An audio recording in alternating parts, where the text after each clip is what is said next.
E aqui nós temos algo a pensar, meus irmãos. Quantas vezes nós evangelizamos ou olhamos para aqueles que são de fora com um olhar de superioridade? Quantas vezes nós queremos alcançar o perdido e nos colocamos como alguém maior e melhor do que eles porque já encontramos a graça de Deus? Lembre-se que a evangelização é um mendigo contando ao outro onde ele encontrou o pão.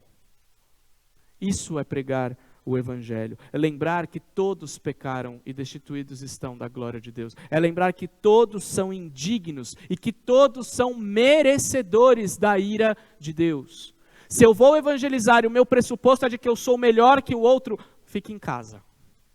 Vá se arrepender dos seus pecados. Porque você não entendeu que a graça de Deus nivela a todos. E é o que Paulo faz aqui nesse texto.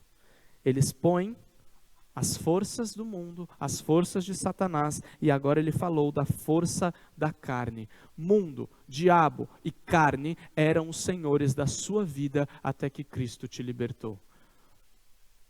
Entenda essa realidade de quem você era.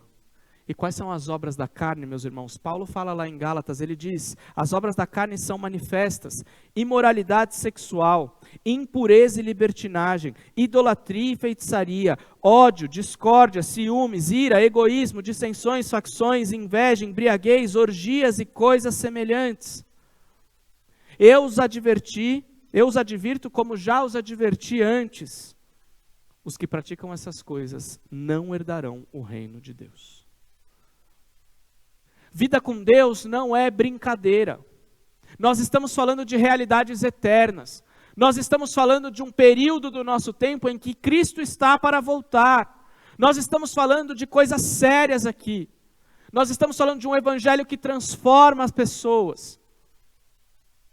Mas transforma porque eu fui transformado por esse evangelho. Eu não posso ter um olhar de superioridade para as outras pessoas. E meus irmãos, eu sei, isso é muito comum no meio evangélico.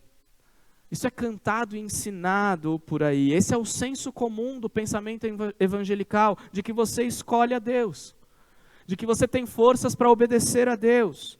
Nós temos apelos evangelísticos e missionários de que os homens de outras nações estão chorando por salvação, eles querem Jesus, mas o evangelho ainda não chegou lá. Isso não é verdade. Não é verdade. Porque o homem sem Deus não quer Deus. O homem está morto e um morto não deseja nada. O morto nem tem condições de se levantar do seu túmulo, do seu caixão. O morto não pensa, o morto não escolhe. O morto só vai para onde levarem ele. E o homem que está morto nos seus pecados, ele só vai para onde o pecado o levar. O homem não sabe fazer escolhas espiritualmente boas. Ele é incapaz disso. Ele vive de acordo com esse mundo. Ele é escravo dos seus pecados. O homem foi vencido pelo pecado e se tornou escravo do pecado. Ele não consegue fazer boas escolhas. Meus irmãos, não existe livre-arbítrio. O único que teve um arbítrio livre foi Adão, e olha o que ele fez com a liberdade dele. Depois de Adão, todos nós somos escravos do pecado. E a única coisa que nós conseguimos fazer é obedecer o nosso Senhor. Arbítrio não é simplesmente fazer escolhas do tipo onde eu vou estudar, onde eu vou morar, com que eu vou trabalhar, a roupa que eu vou vestir. Livre-arbítrio pressupõe a ideia de que você é capaz de fazer escolhas de forma livre.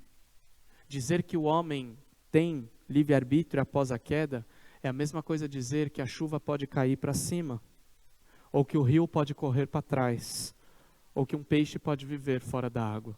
O homem não é capaz de fazer nada contrário à sua natureza, a menos que tenha uma intervenção externa. Eu sei, esse não é o senso comum do evangélico. O senso comum evangélico é de que Jesus está à porta do seu coração, basta você decidir abrir e ele vai entrar. Isso não é verdade.